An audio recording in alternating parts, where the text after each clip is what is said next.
Mrs. Piggle Wiggle, Chapter 6, The Never Want to Go to Bedder's Cure.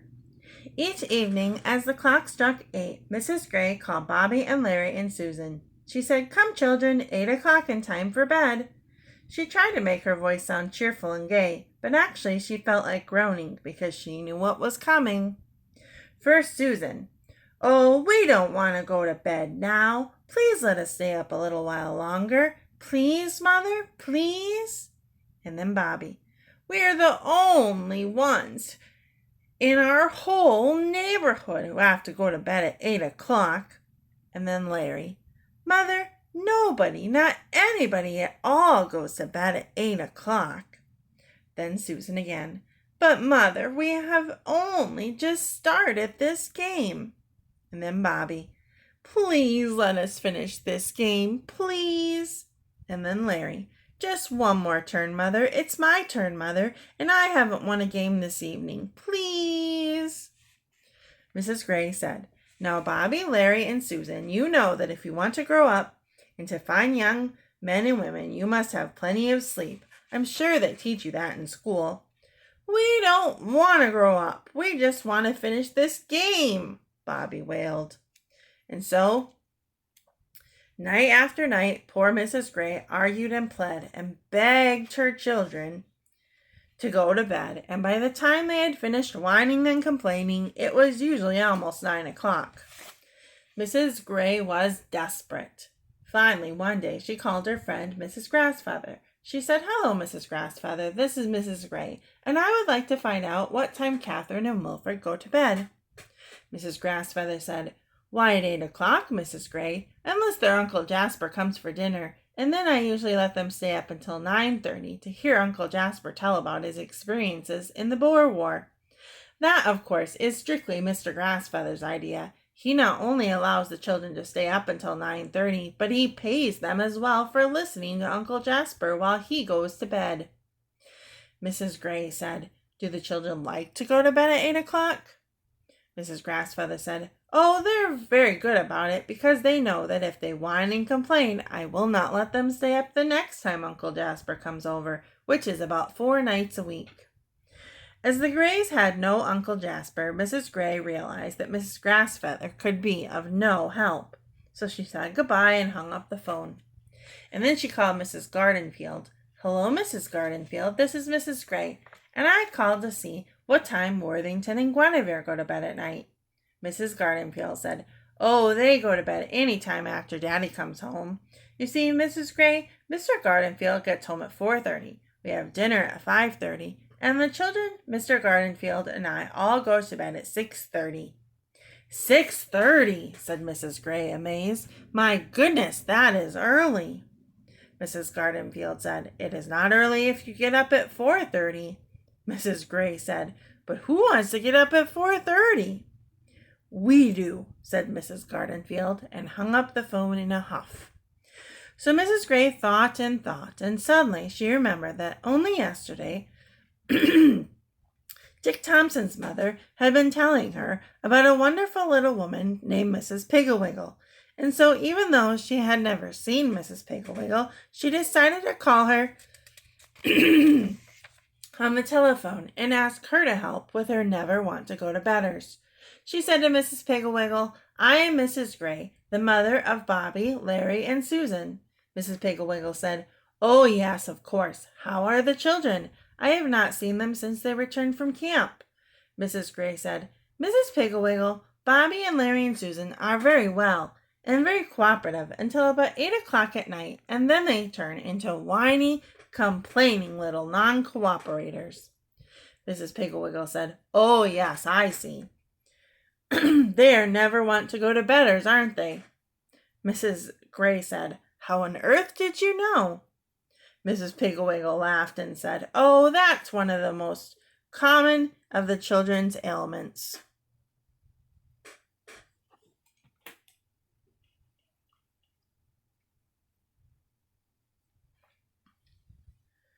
The moment you said they were good until 8 o'clock, I knew what the trouble was. Mrs. Gray said, "Do you know anything to do for them? How to cure this hateful disease?"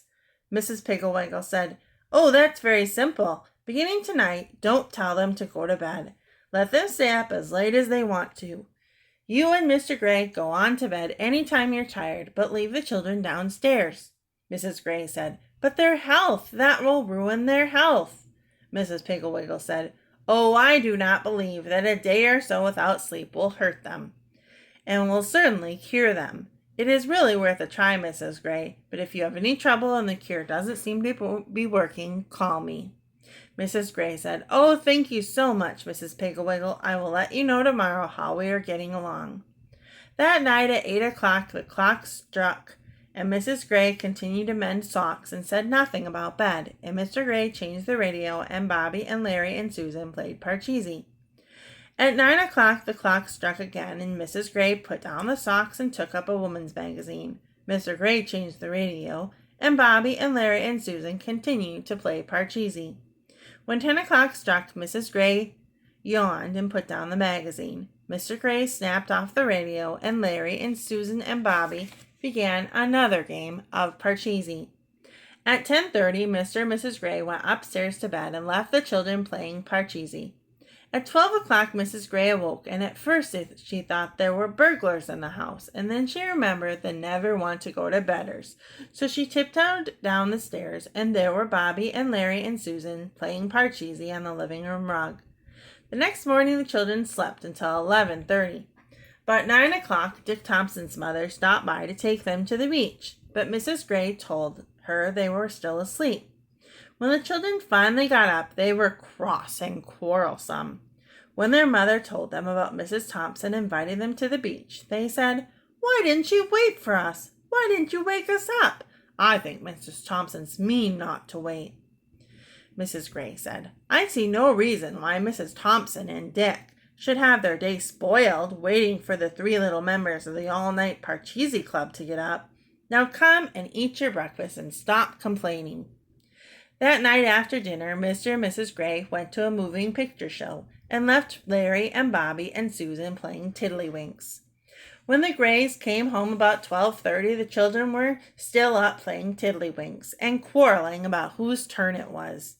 The next morning they had a 9 o'clock dentist appointment, and so Mrs. Gray got them up at 8. Susan was so sleepy she could not eat her mush, and Larry yawned so much he choked on his egg and had to be turned upside down and shaken by his legs. Bobby just sat and rubbed his eyes. Bobby went to sleep in the car on the way to the dentist. Susan went to sleep in the dentist's waiting room, and Larry slept all the way home. That night, after their parents had gone to bed, Larry said, "Why do we have to stay in the house for all the time? Let's go outside and play." So they went outside and put on their roller skates and began skating up and down on the dark streets. Mrs. Milgram, who lived in the corner, came out on her front porch in her bathrobe and yelled, "For heaven's sake, don't you children know that it's almost midnight? What on earth are you doing up at this hour?" Larry said, "We don't have to go to bed anymore. We stay up late every night." Mrs. Milgram said, "Well, stay up someplace else and be quiet." She went into the house and slammed the door.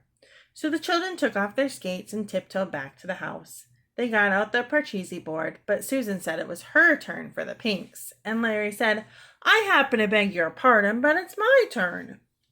Susan said, "You had the pinks yesterday, and Bobby had them the day before, and it's my turn tonight."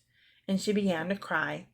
Larry threw the pinks at her, and one of them went into the fireplace, and they had to strain the ashes through their fingers until they found it. Then they finally were ready to play. Bobby was asleep with his head on the board, so Susan and Larry played, jumping their men across Bobby's head until Susan too fell asleep right in the middle of her turn. Larry woke Susan and Bobby, and they all went to bed just as the clock struck 1. The next day there was a matinee at the neighborhood theater, and Mrs. Gray said they could go. It was a wonderful picture, with Indians and cowboys and pioneers, and the children were very excited. But no sooner had they found their seats and settled back in the nice dark theater when first Susan, then Bobby, and finally Larry fell asleep. They slept peacefully through the Indian picture, a Mickey Mouse cartoon, and a newsreel. When the show was all over, All the other children went home to dinner, but Larry and Susan and Bobby slept on. Susan was the first to wake. She sat up and rubbed her eyes. Where was she? Why was it so dark? Oh, how stiff and cramped she was! She poked Larry and Bobby until they too were awake. They were frightened when they realized they were still in the theater, now dark and empty, except for 2 rats nibbling popcorn in the front row. Susan began to cry. Everybody's gone and left us, and we'll have to stay in here until we die, she bawled. Larry said, Oh, Susan, don't be so silly. All we have to do is walk out the door. Come on, everybody. They groped their way up the aisle to the door, but it was locked. They tried all the doors, but they were all locked. Susan began to cry again. I'm hungry and I want to go home, she wailed. Bobby said, I'll bet there's a back way, Larry. Let's look. They felt their way back down the aisle again and climbed up on the stage. And then suddenly they heard the front door open. A flashlight's bold eye blinked in the darkness, and a voice said, Hey, what's going on in here? What are you kids doing? It was Mr. Murphy, the janitor, and the children were so glad to see him that they ran and clung to his legs and all talked at once. Oh, Mr. Murphy, we were locked in. We must have fallen asleep in the picture. What time is it? Will you let us out? Mr. Murphy laughed at them, let them out the front door, and drove them home. Mother and Daddy were in the living room playing bridge with the Andersons and seemed not at all surprised to see the children.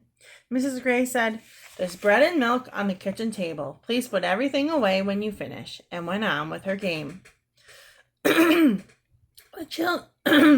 The children ambled out to the kitchen, but they were too tired to eat, so they went upstairs and flung themselves across their beds.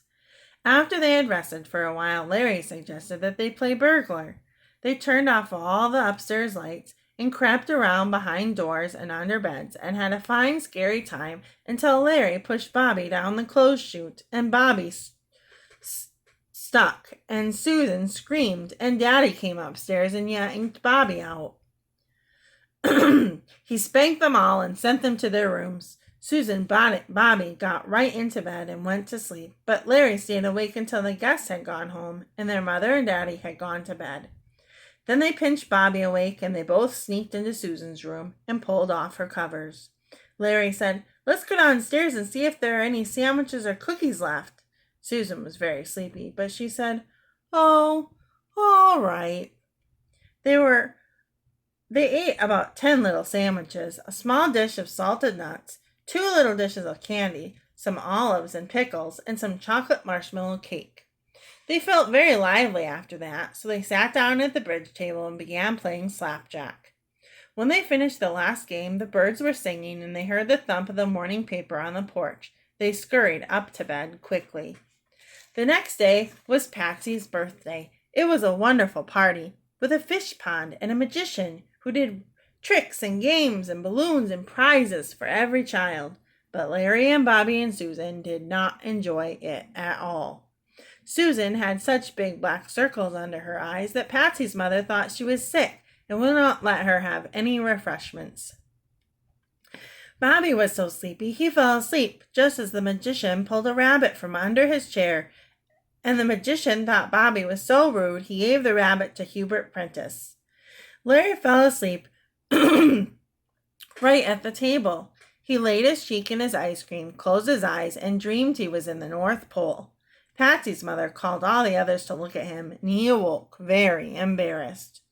That night, when 8 o'clock came, Mr. and Mrs. Gray were working on the budget and not saying much, and Susan and Larry and Bobby were sitting on the davenport, pinching each other to keep awake. At last, the clock struck. Bong, bong, bong, bong, bong, bong, bong, bong. The children jumped up and rushed over to their mother and father. They said, It is 8 o'clock and time for bed. Please let us go to bed. Please don't make us stay up any more, please. Mrs. Gray said, Why, I thought you enjoyed staying up late. I thought all the children in this neighborhood stayed up late. The children said, Nobody has to stay up late but us. We just hate it. May we go to bed, please? Mrs. Gray said, Very well, children. From now on, if you are good, I will let you go to bed at 8 o'clock every night.